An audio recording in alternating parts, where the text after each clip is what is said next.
Hey guys, welcome to another video. Today we're going to do a little modification to the GTI. Funny enough, the neighbor has been complaining about the exhaust being a little too loud. Didn't complain about it until this past weekend. Typically, there's an issue, I hear about it right off the bat.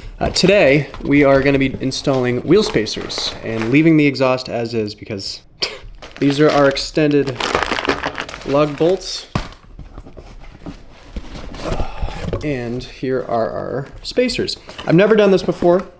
So we have front and rear, and I bought these off of, I think Euro Tuning would be the name of the company, and they're Velt Sport.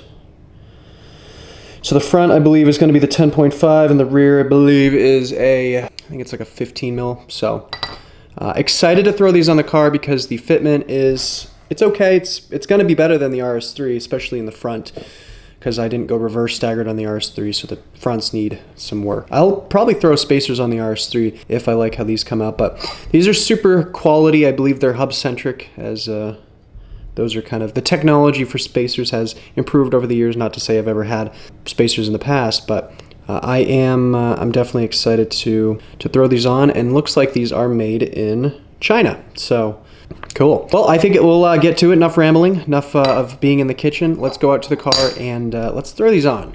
We're starting with the front driver's side, the rear driver's side, and we'll do kind of a comparison.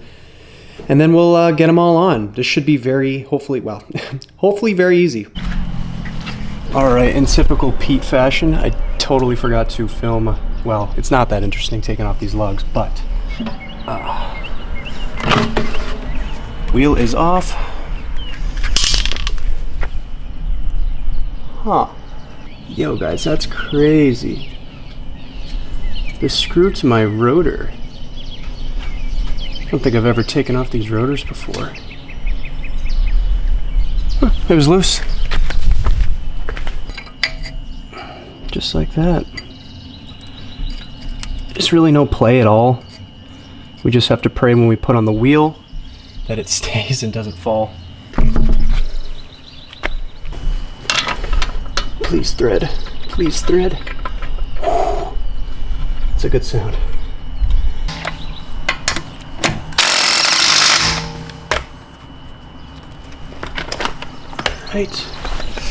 All right. So that is on. Let's see how she looks, and we'll torque them down.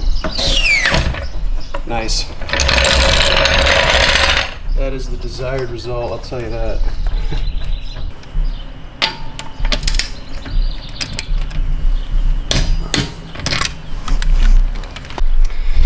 Alright, you guys, this one is ready to get removed as well. Oh. You gotta be kidding me. Okay, there we go.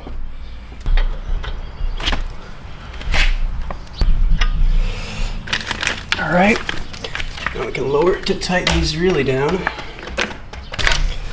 All right. Huh.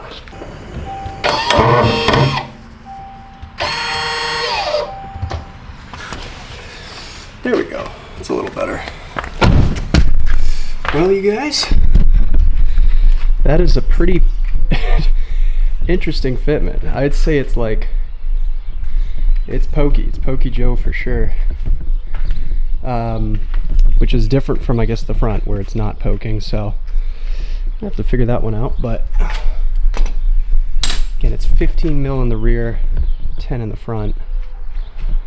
So, I've put 10s in the rear before. I just didn't think adding an extra 5 would, because I have a spare set of 10s that I've just test fitted before, and I didn't think the 5s are really going to make it push that far out, but I don't know. Let's see what the other one looks like. All right, guys, welcome to the side of the road, although not really. I'm in a parking spot, but I figured I'd conclude the video here because I didn't have the chance to do that. Funny enough, kind of figured out what was wrong with the car. There wasn't necessarily anything wrong with the car. We're just running into some camber issues in the rear. with a little bit more positive camber on the driver's rear, of course, as you guys saw from the video when we initially installed them. So it's about a week later.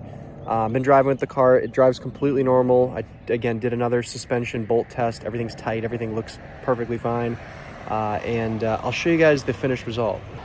And I am filming this on iPhone, guys. Throw me a bone. I did not bring my camera with me. This was sort of a last-minute plan.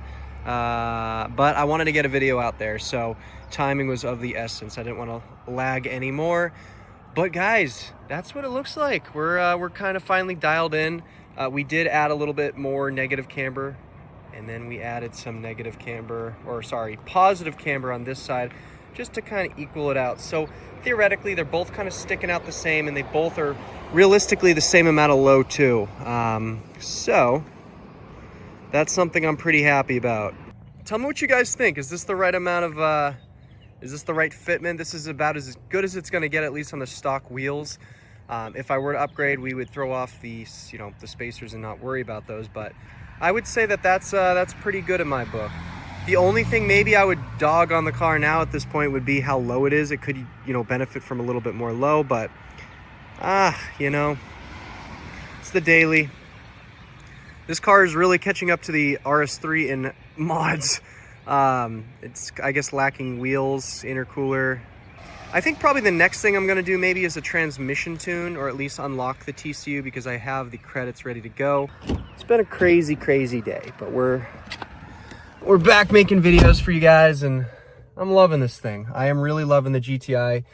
It's fun, it's fast, and it's pretty good on gas. So, all the things you need in a fun daily. So yeah, we'll end it there. Thank you guys for watching. Let me know what you guys want to see next, if it's anything, I guess, outside of the mods realm, because we do have some things planned.